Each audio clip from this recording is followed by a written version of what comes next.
귀엽고 문학적이고 부드러운 제가 친절히 설명드리겠습니다.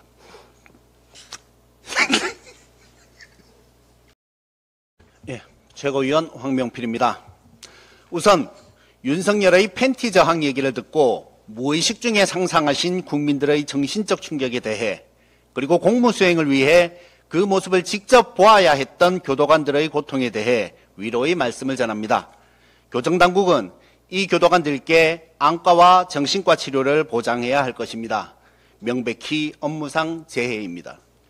자기들도 궁색한지 체온 조절 장애를 우려해서 옷을 벗었다는 소리를 하던데, 바이든이 날리면 했다는 인간들이니까 무슨 말인들 못하겠습니까마는, 변온동물에는 파충류, 양서류 등이 있고 멧돼지, 사람 등은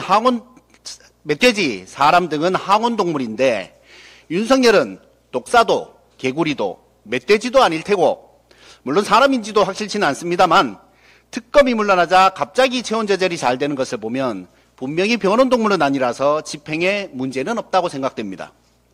윤석열은 이미 지난해 12월 3일 본회의장으로 가서 4인이 1명씩 들쳐붙고 나오라고 한 바 있으니 그것을 그대로 본인에게 적용하면 될 것입니다.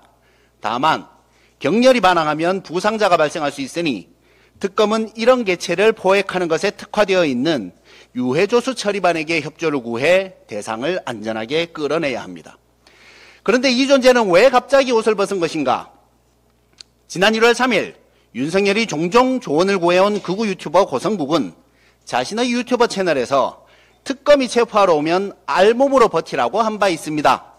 이자는 국민 말은 더럽게도 안 들으면서 김건희와 극우 유튜버 말은 참 잘 듣습니다. 예전에 카우치라는 문제그룹이 있었습니다. 생방송 도중 멤버 중 2명이 옷을 벗어 국민께 충격을 준 이 그룹은 결국 해체되었죠. 자신들의 전직 대통령이 옷을 벗어 국민께 고통을 안겨주었으니 국민의힘도 마땅히 해체되어야 하지 않겠습니까? 그런데도 뻔뻔한 국민의힘은 당대표 경선에서도 여전히 정신을 못 차리고 있습니다. 김문수는 싸우겠다고 합니다. 이재명 정부와 싸우고 민주당과 싸우고 국민의힘 해산에 맞서 싸운답니다. 민중당 출신의 위험이랄까 투지가 좋습니다만 잘못에 대한 반성은 하나도 없습니다. 장동혁은 계엄했다고 내란한 거냐며 따집니다. 탄핵 반대가 계엄 옹호는 아니라고 언제까지 사과할 거냐고 합니다. 윤희숙 혁신위원장이 처음으로 공개 사과하자마자 언제까지 사과만 하는가 하며 혁신위를 비판하더니 무슨 사과를 얼마나 했다고 이런 소리를 하는지 어안이 벙벙합니다. 일본한테 배웠나 싶습니다. 주진우는 찬탄과 반탄이 서로 자신들이 당선되면 상대를 쫓아내겠다고 하는데 자신이 당선되어 양측을 중재하겠다고 합니다. 네, 박쥐의 역할을 하겠다는 것이죠.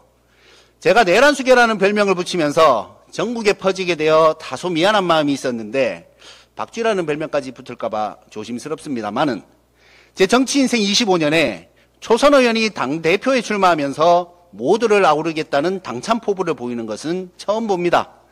왜 초선이 갑자기 출마했는지는 모두 짐작하실 것이지만 어쨌든 포부가 좋으니 훌륭한 박쥐가 되길 바랍니다. 혁신을 주장하는 안철수는 변하지 않았습니다. 민주당에서 혁신전대를 그렇게나 부르짖더니 국힘에서 혁신전대를 하고 있으니 소원 성취한 셈입니다. 뭐가 안철수의 혁신인지는 아직 모르겠는데 본인도 모를 것이니 상관없겠죠. 조경태 의원도 나섰습니다. 그나마 문제의 본질을 직시하고 있긴 합니다. 이분은 원래 민주당 출신이죠.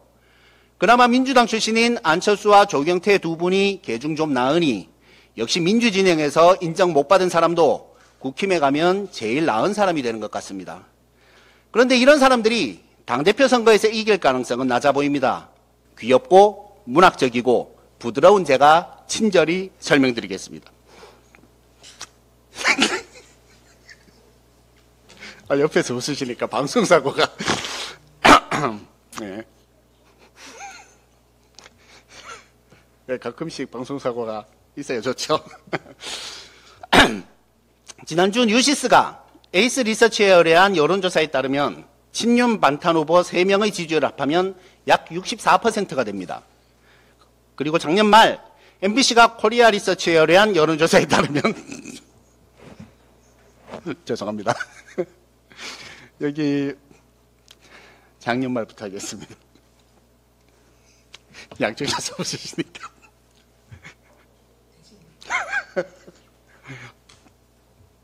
그리고 작년 말 MBC가 코리아 리서치에 의뢰한 여론조사에 따르면 국민의힘 지지층 중 부정선거 음모론을 믿는 응답이 65%죠.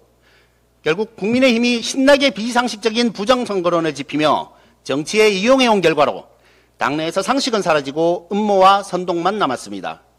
이런 당원들의 투표가 80% 반영되니 국민의힘의 미래가 있겠습니까? 자업자득입니다. 어쩌면 당대표 선거가 끝난 후 당내에서도 부정선거 주장이 나올지 모르겠습니다. 원래 주특기잖아요. 어차피 기대는 없지만 국민들의 스트레스를 생각해 한 가지만 부탁합니다. 누가 되든 대표 선출 후 현충원에 가기 전 서울구치소를 먼저 방문하는 일은 없길 바랍니다. 부끄러움을 국민들께 자꾸 떠넘기지 마십시오.